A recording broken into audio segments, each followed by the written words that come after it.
जय हिंद एवरीवन। तो आज हम बात करेंगे अपने इस लेक्चर के जो हमारा की है sinusoidal current scheme of BLDC motor. तो साइनोसोडियल जो स्कीम है वो कंट्रोलिंग स्कीम है बीएलडीसी हमारे ब्रशलेस डीसी मोटर में। इसके क्या रोल हैं उसके बारे में जानते हैं दोस्तों। देखिए जो साइनोसोडियल जो हमारा कंट्रोल स्कीम होता है वो जनरली क्या करता है। जो साइनोसोडियल कंट्रोल स्कीम है वो जनरली हमारा जितने भी हमारे थ्री मोटर वाइंडिंग के जो करंट होते हैं उनको क्या करता है वो स्मूथली वेरी करता है। किसके कैसे, वो भी हमारा साइनोसोडियली। देखिए वही पॉइंट लिखा है, the principle of sinusoidal control is derive all three motor winding in with three current very smoothly and sinusoidally as motor rotate. जैसे जैसे आपका मोटर रोटेट करता है वैसे वैसे जो हमारा ये क्या है, ये हमारा इसीलिए है कि जो हमारा तीनों मोटर के जो तीनों वाइंडिंग है वो क्या करे, स्मूथली हमारा क्या करे, वो रोटेट करे।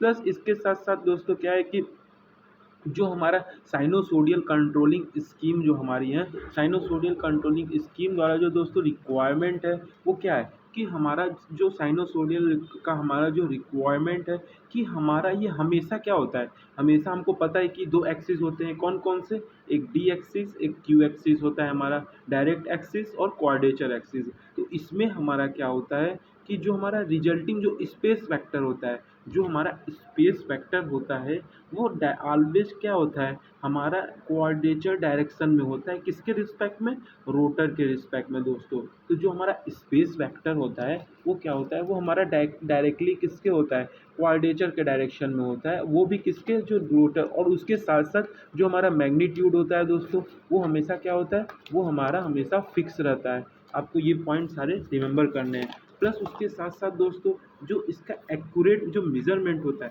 जो एक्यूरेट मेजरमेंट होता है वो किसके द्वारा प्रोवाइड किया जाता है, जो रिजॉल्वर क्वाड्रेचर पल्स इनकोडर दोस्तों। अभी हम फिगर डायग्राम देखेंगे, पहले आपको ये मतलब समझा। देखिए जो हमारा साइनोसोडियल है, जो हमारा साइनोसोडियल जो हमारा कंट्रोलिंग स्कीम है बीएलडीसी मोटर का, वो हमारा क्या कर रहा है, जो साइनोसोडियल कंट्रोलिंग स्कीम है दोस्तों वो हमारा क्या कर रहा है, वो जो तीन मोटर के हमारे तीन करंट वाइंडिंग हैं उनको क्या कर रहा है, उनको उनको क्या कर रहा है, उनको हमको स्मूथली, उनको हमको स्मूथली रन कराना है। प्लस इसको हमको क्या करना है, साइनोसोडियली हमारा इसको वेरी कराना है। प्लस उसके साथ साथ आपको क्या याद करना है कि जो हमारा साइनोसोडियली कंट्रोल स्कीम है उसमें हम क्या कर रहे हैं, उसमें हमारा जो स्पेस वेक्टर है, जो इसमें हमारा स्पेस वेक्टर है वो हमेशा किस डायरेक्शन में रहेगा, वो उस हमेशा हमारा क्वाड्रेचर यानी क्यू एक्सिस वाला डायरेक्शन में रहेगा। वो हमेशा हमारा क्यू एक्सिस डायरेक्शन रहेगा, किसके रिस्पेक्ट में, रोटर के रिस्पेक्ट में दोस्तों। किसके रिस्पेक्ट में, रोटर के रिस्पेक्ट में। और ये जो मैग्नीट्यूड वाला है और मेजरमेंट वाला, जितने भी हमारे रोटर मेजरमेंट है वो किसके द्वारा सॉल्व होंगे, वो हमारा सॉल्व होंगे आर पी ई, या हम कह सकते हैं Q P E. R P E हमारा क्या है, resolver pulse encoder, resolver pulse encoder या हमारा क्वाड्रेचर पल्स इनकोडर है दोस्तों। सिंपली आप यही समझे कि ये वाइंडिंग जो हमारा होता है वो कैसे कनेक्टेड होता है, वो वाइंडिंग हमारा स्टार कनेक्टेड होता है दोस्तों। वो ये हमारा जो साइनोसोडियली है वो हमारा कैसे कनेक्टेड होता है, स्टार वाइंडिंग, स्टार वाइंडिंग इसमें हमारा कनेक्टेड होता है। जिसमें हमारा क्या होता है कि करंट, इसमें जो एक वाइंडिंग है वो क्या होगा, वो एक करंट हमारा जो वाइंडिंग का किसके इक्वल होगा, negative sum of current of other two. मतलब क्या समझे, मान लीजिए I1 equal to negative sum of I1 I2 plus I3, ये वाला कॉन्सेप्ट इसमें होगा क्योंकि ये स्टार वाइंडिंग है। हम कह सकते हैं इसलिए कि जो हमारा पहला जो करंट कंट्रोल लूप होगा, पहले दो वाइंडिंग के लिए हमारा क्या होगा, इसके लिए हमको क्या रिक्वायरमेंट है, इसके लिए हमको करेंट कंट्रोल लूप रिक्वायरमेंट है।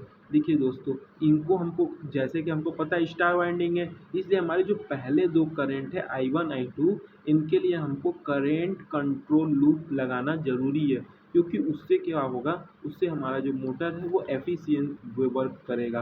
प्लस उसके साथ साथ दोस्तों इसमें हमारा क्या होता है, अब हम ब्लॉक डायग्राम के बारे में कुछ देखते हैं। जैसे देखिए यहाँ पे आपको ब्लॉक डायग्राम दिख रहा होगा, वो आपको वीडियो में देखिए ये सारे पॉइंट हमने कवर कर दिया। क्या है कि देखिए ये क्या बोला है, since the winding are connected star जो कि स्टार में कनेक्टेड थे, इसलिए हम कह सकते हैं कि जो हमारा एक होगा करंट का वाइंडिंग वो किसके इक्वल होगा, नेगेटिव सम ऑफ जो हमारे बचे हुए दो करंट है उनके इक्वल होंगे। इसलिए हमको क्या सिस्टम में रिक्वायरमेंट है, करंट कंट्रोल लूप रिक्वायर्ड है पहले जो दो वाइंडिंग है दोस्तों।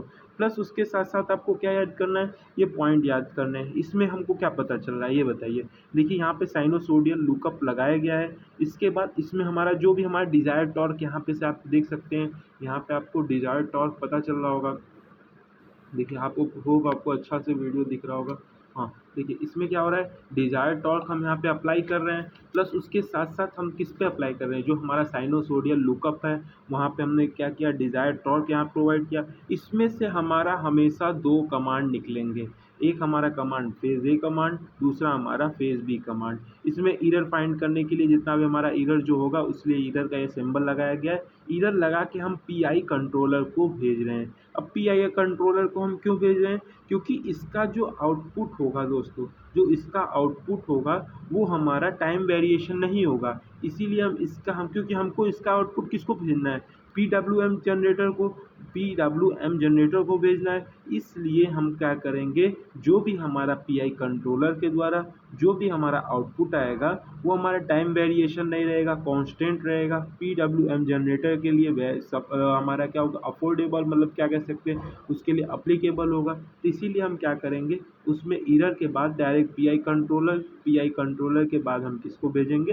पीडब्ल्यूएम जनरेटर को। अब पीडब्ल्यूएम जनरेटर क्या करेगा, ये जनरेट करेगा गेटिंग पल्स जो कि हमारे मोटर को मिलेगा, प्लस उसके साथ साथ ये वापस से जो हमारा 3 फेज वाला सिस्टम है ये वापस से यहाँ पे हमारा अप्लाई हो जाएगा। जैसे देख सकते हैं यहाँ हमारा पीडब्ल्यूएम जनरेटर से हमारा एक आईए करंट, आईबी करंट और आईसी करंट, और यहाँ पे आप देख सकते हैं कि एक करंट जो हमारा सी वाला करंट है वो किसके इक्वल है, negative sum of the two other current. तो यहाँ पे आप देख सकते हैं ये फिगर में आपको दिख सकता है कि कैसे जो वाइंडिंग करंट है वो आपस में करंट कंबाइन हुए हैं, प्लस उसके साथ साथ दोनों का आपस में मैग्नीट्यूड क्या है, इक्वल है दोस्तों।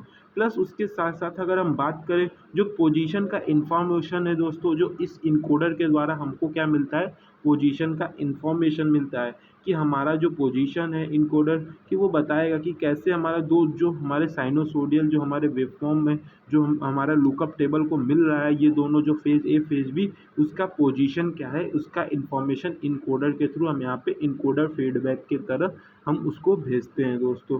प्लस उसके साथ साथ जो हमारे ये सारे सिग्नल है दोस्तों वो क्या होंगे, फिर उसके बाद हमारा मल्टीप्लाई होंगे जब तक हमारा क्या होगा, साइन वेव, जब तक हमारा जो साइन वेव है यानी ये वाला हमारा जो वेव है वो किसके प्रोपोर्शनल ना हो जाए, जितना हमको डिज़ायर्ड टॉर्क चाहिए।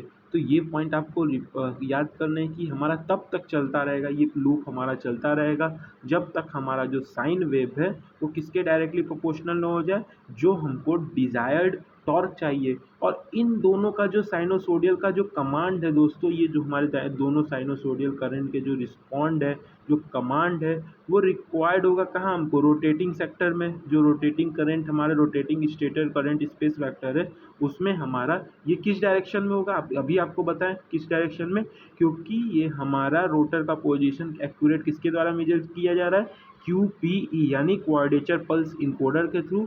ये जो हमारा सिग्नल है, ये जो हमारा रिजल्टेंट है वो क्या प्रोड्यूस करेगा दोस्तों, ये प्रोड्यूस करेगा हमारा क्वाड्रेचर डायरेक्शन में। प्लस इसके साथ साथ देख रहे हैं यहाँ पे पीआई का आउटपुट हमने PWM में दे चुका है।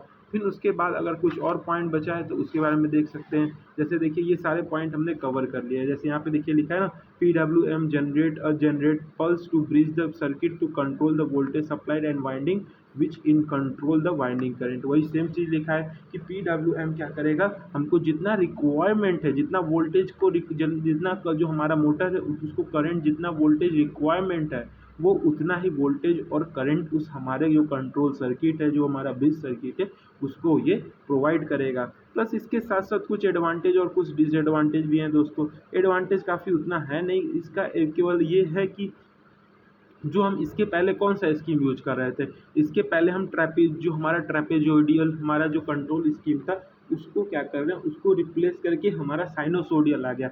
इसके वजह से क्या हुआ कि आखिर में क्यों हमारा जो ये साइनोसोडियल आखिर में हम क्यों यूज किए, क्योंकि इसका जो डिज़ायर टॉर्क रिपल था दोस्तों, ये क्या किया, टॉर्क रिपल को ही ख़त्म कर दिया, जिसके वजह से जो हमारा रोटेशन का स्मूथनेस है वो इंक्रीज हो गया, प्लस उसके साथ साथ जो हमारा एफिशिएंसी है लो स्पीड पे वो काफ़ी हायर हो गया दोस्तों।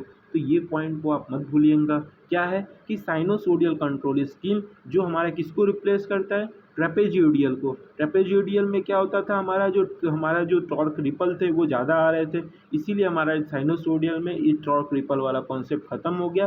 प्लस उसके साथ साथ ये हमारा लो स्पीड पे हाई एफिशिएंसी मिलने लगा।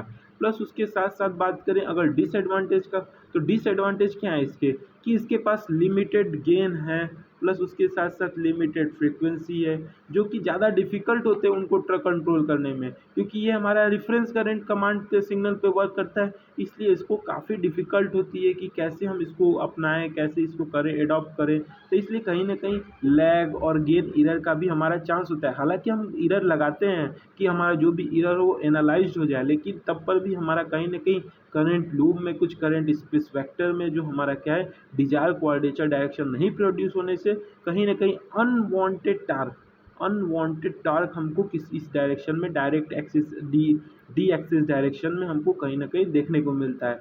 प्लस उसके साथ साथ जो इसका एफिशिएंसी है दोस्तों, एफिशिएंसी जो हमारा है करंट का, वो ज़्यादा रिक्वायरमेंट करता है क्या, कि टॉर्क को मेंटेन करने के लिए। मतलब यहाँ पे हमारा मेन सप्लाई तो टॉर्क होना चाहिए, लेकिन यहाँ पे जो करंट का एफिशिएंसी है उसके ऊपर ये ज़्यादा फोकस करता है। इसलिए हम कह सकते हैं the speed can only increase up to a certain point, कुछ पॉइंट तक ही हमारा स्पीड बढ़ सकता है। आफ्टर विच उसके बाद क्या, हमारा जो करंट स्पेस वेक्टर है अगर 90 डिग्री से अधिक हुआ तो कहीं ना कहीं हमारा जो टॉर्क होगा वो नेगेटिव टॉर्क डेवलप होने लगेगा दोस्तों। तो ये हमारे क्या है, एडवांटेज डिसएडवांटेज। देखिए मेन पॉइंट आपको ये फिगर याद करने हैं, ये फिगर काफ़ी हद तक ज़्यादा इंपॉर्टेंट है कि कोई भी डिज़ायर टॉर्क है वो साइनोसोडियल लुकअप पे गया, वहाँ से दो कमांड मिले इसको, क्योंकि ये कमांड हमारा कहाँ से मिल रहा है, इनकोडर फीडबैक से मिल रहे हैं दोस्तों। प्लस उसके साथ साथ दोनों कमांड में हमारा कुछ इरर ना हो, इसलिए हमने क्या किया, दोनों को इरर को एनालाइज कर दिया इधर से। फिर उसके बाद हमने पीआई कंट्रोलर को भेजा कि टाइम वेरिएशन कुछ ऐसा कुछ ना हो। फिर उसके बाद ये पीडब्ल्यूएम जनरेटर को भेजा कि हमारा जितना भी हमको डिजायर वोल्टेज है, जितना हमारा डिजायर वोल्टेज है जो भी हमारा ब्रिज सर्किट है वो उसको अप्लाई करेगा। प्लस उसके साथ साथ हमने क्या किया, यहीं पे जो हमारा ब्रिज सर्किट है वहीं पे हमने इनकोडर लगा दिया, जो कि हमेशा साइनोसोडियल लुकअप कमांड को फीडबैक इन जो हमारा इनकोडर है फीडबैक की तरह हमेशा उसे प्रोवाइड करेगा दोस्तों। और उसके साथ साथ आप ये रिमेंबर कर सकते हैं कि ये हमारा जो साइनोसोडियल करंट वाला इस कंट्रोल स्कीम है वो हमारा किस एक्सिस के डायरेक्शन में हमेशा होता है, ये हमेशा हमारा जो भी हमारा क्वाड्रेचर एक्सिस का डायरेक्शन होता है उसी डायरेक्शन में ये हमारा होता है। फिर उसके बाद हमने बात किया था क्या, उसके बाद हमने बात किया था एडवांटेज, इसके डिसएडवांटेज। तो ये सारे एस्पेक्ट थे हमारे किसके दोस्तों, ये हमारे एस्पेक्ट थे जो साइनोसोडियल कंट्रोल स्कीम है हमारे बीएलडीसी मोटर का दोस्तों। होप आपको वीडियो अच्छा लगा होगा। थैंक यू, जय हिंद।